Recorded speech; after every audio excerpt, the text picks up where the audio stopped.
ఏం చదువుకున్నావు? ఏం చదువుకోలేదండి. ఏబిసిడి అలు కూడా రావా? థమ్స్అప్ తప్పితే ఏది రాదండి. థమ్స్అప్పా? అదేంటి? అదేనండి ఏలుముద్ర. ఇంత తెలివైన వాడివి చదువు కూడా రాదంటే నమ్మబుద్ధి కావడం లేదు. మీరే అంటున్నారుగా తెలివితేటలు ఉన్నాయని. ఇక చదువు ఎందుకండి? చదువుకుంటే తెలివితేటలని వేస్ట్ అయిపోతాయండి. చదువుకుంటే తెలివితేటలు వేస్ట్ అయిపోతాయా? Useless fellow. నిజమేనండి బాబు. మనిషికుంది 1/2 కిలో మెదడు.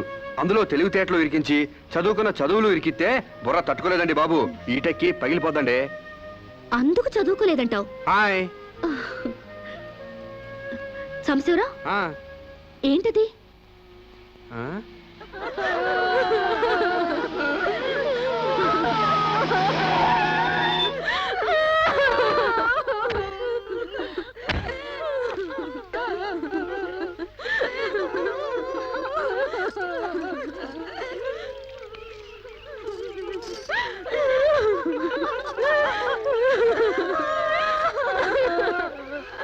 ఏంటిది డే టైమే రంగులు పూస్తున్నారు?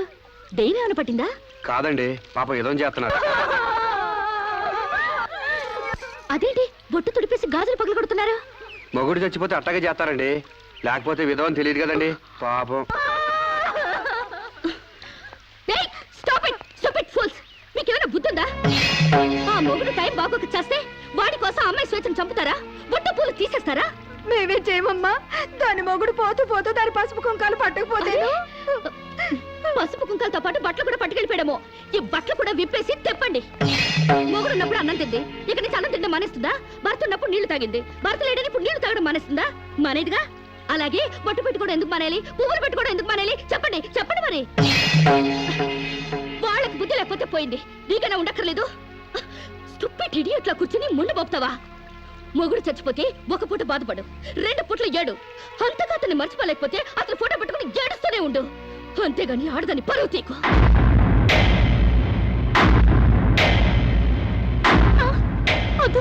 ఆగండి. మీరు తెలిసి చేస్తున్నారా తెలియక చేస్తున్నారా? పేడ మహ్వా, నీకు కూడా ఆచారాలు పిచ్చుందా? నాకదే పిచ్చి నీకు పట్టింది. లేకపోతే తాళి తెగి తను బాధపడుతుంటే మళ్ళీ బొట్టు పెట్టి ఎగతాళి చేస్తావా? షడప్. మొగుడు చచ్చిపోతే ఇలా బోడిగా తయారు చేయాలా? నీలాంటి వాళ్ళు ఉండబట్టే పసుపు కుంకాల రేటు పడిపోయాయి. కరెక్ట్.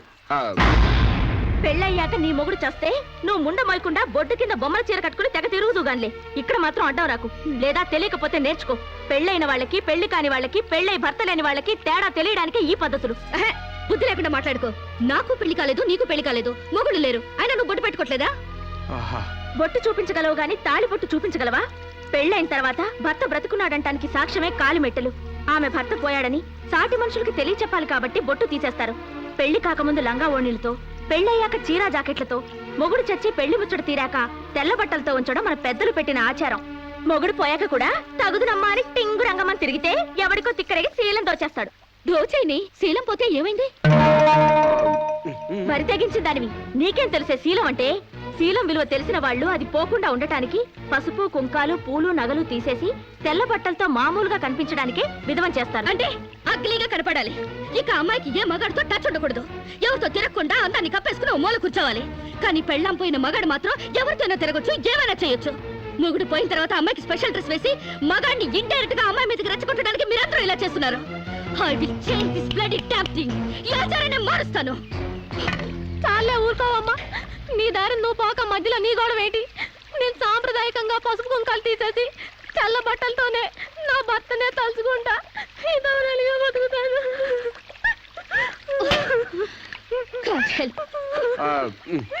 వీళ్ళింతే, వీళ్ళ జీవితాలితే, వీళ్ళు అస్సలు బాగుపడి చావరు. అవునండి, నిజం చెప్తే నిష్ఠురాలు తప్పు. మీరు చెప్పిన దాంట్లో నాకేం తప్పు అనిపించలేదు. మీరు చెప్పిందే రైటు, మీ వెనకాల right. Thank you Samba.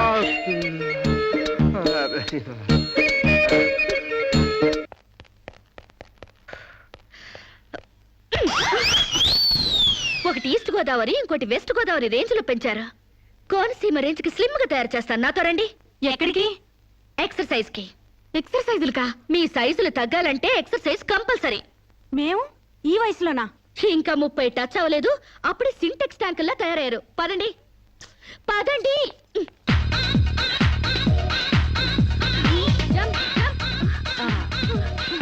Jump. 1, 2, 3. ఇలా చేయండి చేయండి ఒకటి త్వరగా బెంచ్ వంగండి శిరీష ఎక్సర్సైజ్ క్లాసులు తీసుకుంటున్నావా? ఈ స్టూడెంట్స్ ఎవరబ్బా? ఈ పర్సనాలిటీలు చూస్తుంటే ఈ జిల్లా వాళ్ళకి లేరే. కరెక్ట్, కృష్ణా జిల్లా వాళ్ళు. ఒకసారి ఫేస్ టర్నింగ్ ఇచ్చుకోండి.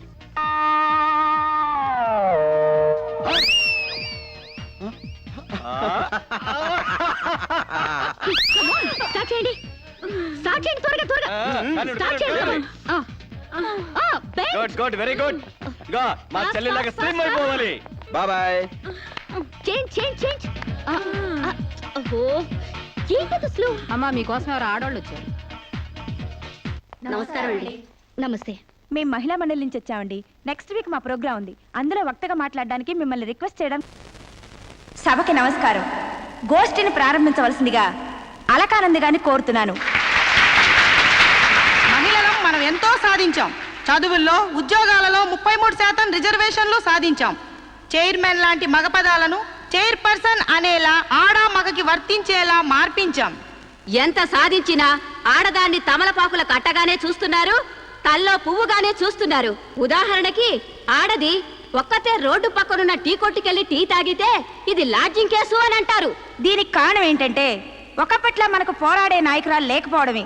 ఒక అనీ బెసెంట్, ఒక దుర్గాబాయ్ దేశ్ముఖ్, ఒక సరోజినీ నాయుడు, ఒక ఇందిరాగాంధీ మళ్ళీ మన కోసం పుట్టాలి. అసలు నన్ను అడిగితే ఈ జన్మలో దళితులకు ఎంతో సేవ చేసిన అంబేద్కర్ ఈసారి స్త్రీల కోసం వాడదానిగా పుట్టి రాజ్యాంగం తిరగరాయాలి, మనకు 50% రిజర్వేషన్లు కల్పించాలి. అప్పుడు రిజర్వేషన్ల ద్వారానే మనం పైకొచ్చామని చులకనగా చూస్తారు. అయినా మగాడు ఆడది ఒకరినొకరు అర్థం చేసుకుంటే ఈ భేదాలెందుకు, ఈ వాదాలెందుకు? ఎవరెంత ఎదిగినా కనాల్సింది ఆడదే, కారకుడు మగాడే. ఈ సత్యం తెలుసుకుని ఒకరినొకరు గౌరవించుకుంటే చాలు. మగాడు ఆడదాన్ని గౌరవించడం అటుంచి అడగదొక్కుతున్నాడు. మనం మగాళ్ళ కాళ్ళు నొక్కడాలు, పని మనిషిగా చాకరీలు చేయడాలు అవన్నీ మానేయాలి.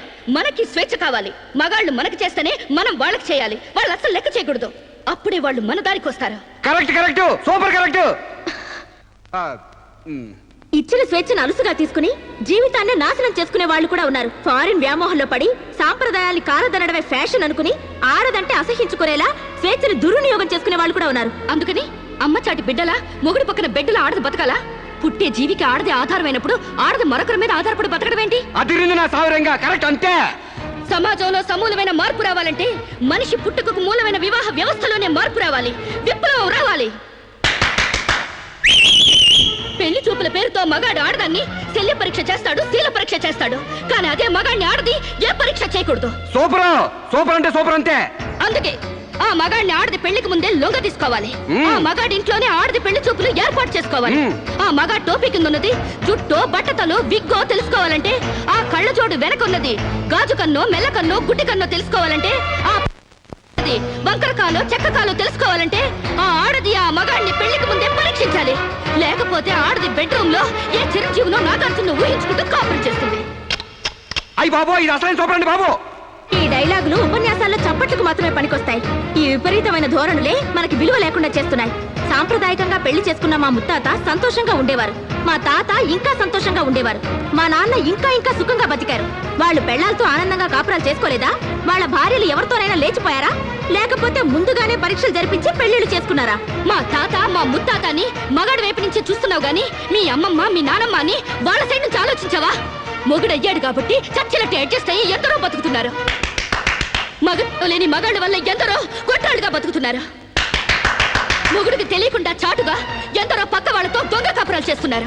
ఆ మాటకొస్తే గర్భసంచి లేని ఆడాళ్ల వలన ఎంతమంది మగాళ్ళు సంతానం లేక పున్నామ నరకానికి పోలేదు? అందవిహీనమైన భార్యలతో ఎంతమంది మగాళ్ళు అడ్జస్ట్మెంట్ లైఫ్ అనుభవించడం లేదు? వాళ్ళంతా వాళ్ళ పెళ్లాల్ని వదిలేయాలనేనా నీ ఉద్దేశం? అందుకే పెళ్లి చూపుల ఆచారాల్ని పూర్తిగా మార్చేయాలని గొంతు తెచ్చుకునేది. ఎండ కాస్తుంటే గొడుగేసుకోవాలి గాని ఆకాశానికి అడ్డు కడతావా? సూర్యుని పగలగొడతావా? అంతకన్నా వెర్ర ఆలోచన మరొకట్లేదు. మగాళ్ళలో మార్పు కోసం పవిత్రమైన ఆ పెళ్లి ఆచారాన్ని నాశనం చేసుకుంటావా? కాన్పు ముందు నొప్పులు, మార్పు కోసం కష్టాలు తప్పవు. నొప్పుల కోసం భయపడితే జననాలుండవు, కష్టాల కోసం వెనక్కి తగ్గితే సుఖాలుండవు. ఆచరణకి సాధ్యం కాని వాటి గురించి ఆలోచించడమే వ్యర్థం. ఆచరణలో పెట్టి చూపిస్తాను. చెప్పడం తేలికే గాని చెయ్యడం కష్టం. నేను చెప్పింది చేసి చూపిస్తాను. ఈ వివాహ వ్యవస్థనే మారుస్తాను. పెళ్లికి ముందే ఒక మగాడితో డేటింగ్ చేసి అతను అన్ని విధాలా నాకు నచ్చితేనే అతన్ని పెళ్లి చేసుకున్నాను. నీ తల తిక్క పిచ్చి పనులు కొప్పుకోవడానికి ఇదేం ఫారెన్ కాదు, ఇండియా. అక్కడి దాకా ఎందుకే? ఇప్పుడే ఒప్పిస్తాను. సాంబశివరావు, నాతో డేటింగ్ చేస్తావా? మీరు చెప్పిందా రైటు, మీ వెనకాల ఈ రైతు. డేటింగ్ అంటే ఏంటమ్మా? పెళ్లికి ముందు ఒకరి ఇష్టాల గురించి మరొకరు తెలుసుకోవడానికి కలిసి ఉండడం, అదే డేటింగ్. ఇదేంటిది కొత్తగా ఉంది? ఇది కొత్తగా నేను కనిపెట్టిందేం లేదు. డేటింగ్ అనేది ఫారెన్ లో ఎప్పటి నుంచో ఉంది. సాంబశివరావు, ఒప్పుకుంటున్నావా? శిరీష్ గారు ఏం చెప్పినా నేను కాదానండి. చూసావా, అప్పుడే మార్పు తేవడం స్టార్ట్ చేశాను. అంటే పెళ్లికి ముందే మీరు ఒకే ఇంట్లో కాపురం చేస్తారనమాట. ఒకరి పక్కన ఒకరు పడుకుంటారనమాట. ఒకరింగిలో ఒకరు తింటారనమాట. ఆఫ్ కోర్స్, మేమిద్దరం 6 నెలల పాటు ఒకే ఇంట్లో ఉంటాం. ఆ తర్వాత ఒకళ్ళొకళ్ళు ఇష్టపడితే పెళ్లి చేసుకుంటాం, లేకపోతే విడిపోతాం. విధవకి బొట్టు పెట్టాలన్నంత సులభం కాదు ఈ పని. ఇంతమంది ముందు నోటికొచ్చినట్లు వాగి ఇప్పుడు పరువు పోతుందన్న తాపత్రయంతో సరే అంటున్నాం. ఆ తర్వాత నేనెప్పుడన్నానంటే కావాలంటే అగ్రిమెంట్ మీద సైన్ చేస్తాను. కస్తూర్బాయ్ గారు, అగ్రిమెంట్ రెడీ చేయండి. పెళ్లి పేరుతో ఒకరంటే ఒకరు పడక ఒకే కప్పు కింద అయిష్టంగా కాపురం చేసే ఎంతో మందికి మా కలయిక ఒక చెంపదెబ్బ కావాలి.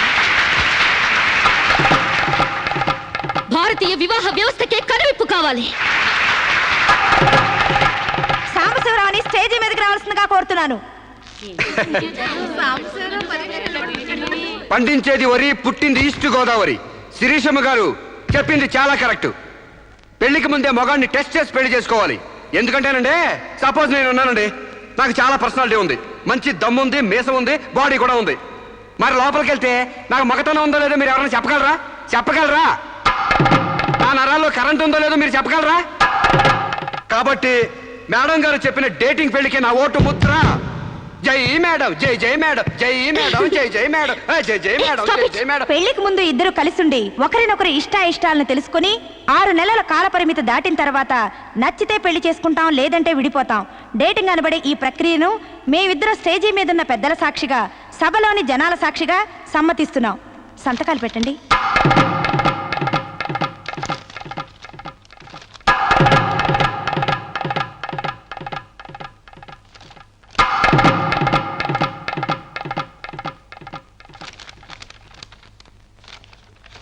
ఇక 6 నెలల తర్వాత మాకిష్టమైతే మీ అందరి సమక్షంలో మేము పెళ్లి చేసుకుంటాం.